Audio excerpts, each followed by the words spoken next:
स्वागत है आपका आपके अपने YouTube channel study indication GK में। आज की वीडियो में एसएससी जीडी की परीक्षा में पूछे गए टॉप 25 सामान्य ज्ञान के प्रश्नों को देखेंगे, जो कि बेहद खास हैं एसएससी जीडी के साथ साथ उन सभी प्रतियोगी परीक्षाओं के लिए जिनमें सामान्य ज्ञान से प्रश्न पूछे जाते हैं। तो आइए आज की वीडियो को करते हैं स्टार्ट। वीडियो पसंद आएगा तो लाइक ज़रूर कीजिएगा और अपने साथियों के साथ वीडियो को शेयर करना ना भूलिएगा। आइए अपना पहला प्रश्न देखते हैं। एक रिपोर्ट के मुताबिक किस देश में कुपोषण के कारण अविकसित लोगों की संख्या सबसे ज़्यादा है? एक रिपोर्ट के मुताबिक किस देश में कुपोषण के कारण अविकसित लोगों की संख्या सबसे ज़्यादा है? तो उसमें अपने भारत देश का नाम आता है। कुपोषण के कारण जो अविकसित लोगों की संख्या सबसे ज़्यादा है वो हमारे भारत देश में है। इसके बाद अगला प्रश्न आता है, भारत में सबसे पहली रेलगाड़ी कब चली थी? आपको बताना है कि भारत में सबसे पहली रेलगाड़ी कब चली थी। तो वो चली थी 16 अप्रैल 1853 ईस्वी में। 16 अप्रैल 1853 ईस्वी में भारत की सबसे पहली रेलगाड़ी जो है वो चलाई गई थी। मोस्ट इम्पॉर्टेंट क्वेश्चन है। इनकलाब जिंदाबाद का नारा सर्वप्रथम किसने दिया था? इनकलाब जिंदाबाद का नारा सर्वप्रथम किसने दिया था? सरदार भगत सिंह ने दिया था इनकलाब जिंदाबाद का नारा। उसके बाद आता है शाहनामा। शाहनामा किसकी कृति है? शाहनामा किसकी कृति है? फिरदौसी की कृति है शाहनामा। यानी ये प्रश्न ये दर्शा रहा है कि प्रमुख कृतियों से जो है वो प्रश्न पूछे जाते हैं और ये प्रश्न पूछा जा चुका है। उसके बाद आता है अगला, कौमी एकता सप्ताह किस महीने में मनाया जाता है? कौमी एकता सप्ताह किस महीने में मनाया जाता है? तो नवंबर में मनाया जाता है कौमी एकता सप्ताह। अगला प्रश्न है कि अनुच्छेद 370 भारत के किस राज्य में लागू था जो अब नहीं है? अनुच्छेद 370 भारत के किस राज्य में लागू था जो अब नहीं है? जम्मू कश्मीर में। समय को न बर्बाद करते हुए बहुत ही जल्दी से और फटाफट से प्रश्न को देखते हुए चलेंगे। 7वां प्रश्न आता है, कौन सी नदी महाराष्ट्र के नासिक से निकलती है? कौन सी नदी महाराष्ट्र के नासिक से निकलती है? तो गोदावरी नदी महाराष्ट्र के नासिक से निकलती है। एक प्रश्न प्रमुख नदियों से नदी घाटी परियोजना से पूछा जाएगा। ये अति महत्वपूर्ण है, इसको आप तैयार कर लीजिएगा। तो कौन सी नदी महाराष्ट्र के नासिक से निकलती है? गोदावरी नदी महाराष्ट्र के नासिक से निकलती है। अगला प्रश्न वही आता है कि राष्ट्रीय वरिष्ठ नागरिक परिषद का अध्यक्ष कौन होता है? राष्ट्रीय वरिष्ठ नागरिक परिषद का अध्यक्ष कौन होता है? तो सामाजिक न्याय और अधिकारिता मंत्री जो होते हैं, सामाजिक न्याय और अधिकारिता मंत्री जो होते हैं वो राष्ट्रीय वरिष्ठ नागरिक परिषद के अध्यक्ष होते हैं। अगला प्रश्न है, कौन सी रेखा विषुवत रेखा के समांतर है? कौन सी रेखा विषुवत रेखा के समांतर है? तो अक्षांश रेखा जो है वो विषुवत रेखा के समानांतर है। अक्षांश रेखा और ये विषुवत रेखा दोनों के समांतर है, अक्षांश रेखा और विषुवत रेखा। अगला प्रश्न है कि उत्तर प्रदेश के किस शहर को मैनचेस्टर कहा जाता है? उत्तर प्रदेश के किस शहर को मैनचेस्टर कहा जाता है? तो कानपुर शहर को मैनचेस्टर कहा जाता है। और ये प्रश्न ये दर्शाता है कि उत्तर प्रदेश के किस शहर को मैनचेस्टर कहा जाता है? कानपुर। वैसे पूछ लिया जाएगा मंदिरों एवं घाटियों का शहर किसे कहा जाता है? फूलों की वादी कौन सा शहर कहलाता है? झीलों का शहर किस भारत के किस शहर को कहा जाता है? यानी कि यहाँ से भी प्रश्न बन सकते हैं। और अगला प्रश्न आता है, चौरी चौरा उत्तर प्रदेश में कहाँ पे स्थित है? चौरी है यहाँ पे चौरी चौरा। तो चौरी चौरा उत्तर प्रदेश में कहाँ स्थित है? गोरखपुर में स्थित है चौरी चौरा उत्तर प्रदेश के गोरखपुर में स्थित है। सो टाइम बहुत कम बचा है और तैयारी सुपरफास्ट तरीके से हम लोगों को करनी है, जो कि परीक्षाएं नज़दीक आ रही हैं। लेकिन टेंशन लेने वाली कोई बात नहीं है। उत्तर प्रदेश की आधिकारिक भाषा कौन सी है? उत्तर प्रदेश की आधिकारिक भाषा कौन सी है? तो हिंदी है। उत्तर प्रदेश में अधिकांश रूप से हिंदी भाषा बोली जाती है। उसके बाद अगला प्रश्न आता है, सीमा प्रबंधन विभाग किस मंत्रालय के अंतर्गत आता है? सीमा प्रबंधन विभाग किस मंत्रालय के अंतर्गत आता है? तो ये आता है गृह मंत्रालय के अंतर्गत। सीमा प्रबंधन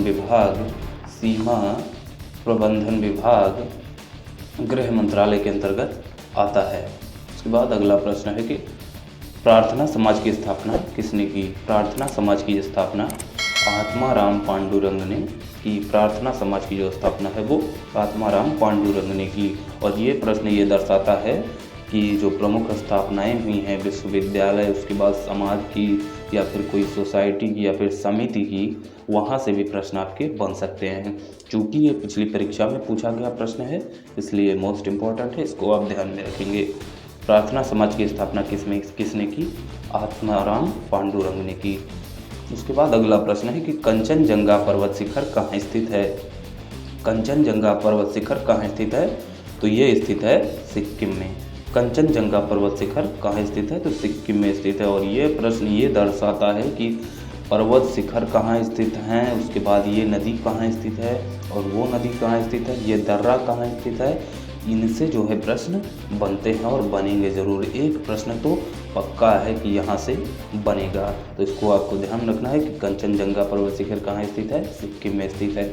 उसके बाद अगला प्रश्न आता है, उत्तर पूर्व सीमांत रेलवे में सबसे बड़ा रेलवे स्टेशन है। उत्तर पूर्व सीमांत रेलवे में सबसे बड़ा रेलवे स्टेशन मालीगांव। उत्तर पूर्व के जो सीमा के अंत में जो रेलवे स्टेशन हैं उनमें सबसे बड़ा रेलवे स्टेशन कौन है? मालीगांव। मालीगांव रेलवे स्टेशन जो है वो उत्तर पूर्व रेलवे का सबसे बड़ा स्टेशन है जो बॉर्डर पे लगता है। उत्तर प्रदेश में किस शहर को मंदिरों का शहर कहा जाता है? क्वेश्चन आ गया कि उत्तर प्रदेश में किस शहर को मंदिरों का शहर कहा जाता है? तो वाराणसी को मंदिरों का शहर कहा जाता है। अगला प्रश्न आता है, भारत कला भवन म्यूजियम कहाँ पे है? भारत कला भवन म्यूजियम कहाँ पे स्थित है? तो ये स्थित है वाराणसी में। भारत कला भवन म्यूजियम वाराणसी में जो है वो स्थित है। इसके साथ ही अगला प्रश्न आता है, राष्ट्रीय प्रेस दिवस कब मनाया जाता है? ये प्रश्न मोस्ट इम्पॉर्टेंट है और मोस्ट इम्पॉर्टेंट इसलिए है क्योंकि प्रमुख दिवस से जो क्वेश्चंस हैं एक प्रश्न पक्का पूछा जाता है। करंट अफेयर है, इनसे केवल 1 या 2 प्रश्न ही पूछे जाते हैं, कभी कभी 3 पूछ लिए जाते हैं, लेकिन ये फिक्स जो प्रश्न हैं इनसे प्रश्न ज़रूर पूछे जाते हैं। फिक्स टॉपिक जो हैं इनसे प्रश्न ज़रूर पूछे जाते हैं।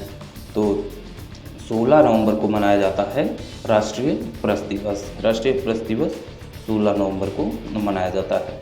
अगला प्रश्न है कि उत्तर प्रदेश का उच्च न्यायालय किस जिले में स्थित है? उत्तर प्रदेश का उच्च न्यायालय किस जिले में स्थित है? तो प्रयागराज में उत्तर प्रदेश का जो उच्च न्यायालय है वो स्थित है। उसके बाद अगला प्रश्न है, ग्राम सभा का सदस्य बनने के लिए न्यूनतम आयु कितनी होनी चाहिए? न्यूनतम आयु, ग्राम सभा का सदस्य बनने के लिए न्यूनतम आयु 21 वर्ष। न्यूनतम आयु जो है वो 21 वर्ष होनी चाहिए ग्राम सभा का सदस्य बनने के लिए। पॉलिटी से क्वेश्चन, यानी जो नागरिक शास्त्र हम लोग छोटे क्लासेस में पढ़ते थे, ये उस टाइप के क्वेश्चन हैं और पूछे जाएंगे। सौरमंडल, सौरमंडल के सभी ग्रह सूर्य के चारों ओर किस तरह घूमते हैं? सौरमंडल के सभी ग्रह सूर्य के चारों ओर किस तरह घूमते हैं? तो ये घूमते हैं दीर्घवृत्ताकार पथ में। दीर्घवृत्ताकार पथ में, दीर्घवृत्ताकार पथ में जो सूर्य के जो है चारों तरफ सभी ग्रह घूमते हैं। उसके बाद प्रश्न आता है, मानव शरीर की सबसे बड़ी ग्रंथि कौन सी होती है? मानव शरीर की सबसे बड़ी ग्रंथि कौन सी होती है? यकृत होती है मानव शरीर की सबसे बड़ी ग्रंथि। बायोलॉजी से भी क्वेश्चन आते हैं, ये आपको पता होना चाहिए। मानव शरीर की सबसे बड़ी ग्रंथि यकृत है। उसके बाद अगला प्रश्न आता है, कंप्यूटर में रैम का फुल फॉर्म क्या होता है? तो इसका फुल फॉर्म होता है random access memory. Random access memory RAM, और रोम का रीड ओनली मेमोरी। उसके बाद 25वां और आखिरी प्रश्न हमारा आता है, मीनाक्षी मंदिर किस राज्य में स्थित है? मीनाक्षी मंदिर किस राज्य में स्थित है? तो मीनाक्षी मंदिर प्रसिद्ध मंदिर है, वो तमिलनाडु में स्थित है। मीनाक्षी मंदिर तमिलनाडु में स्थित है। तो बस ये थे एसएससी जीडी की परीक्षा में पूछे गए टॉप मोस्ट इम्पोर्टेंट 25 सामान्य ज्ञान के प्रश्न। ये एसएससी जीडी के साथ अन्य सभी प्रतियोगी परीक्षाओं के लिए अति महत्वपूर्ण हैं, जिनमें सामान्य ज्ञान से प्रश्न पूछे जाते हैं। तो आप कमेंट बॉक्स में बताइएगा कि कितने प्रश्नों के उत्तर आपको पहले से मालूम थे और कितना हेल्पफुल ये वीडियो आपको लगा। मिलते हैं अगली वीडियो में दमदार प्रश्नों के साथ, तब तक के लिए नमस्कार।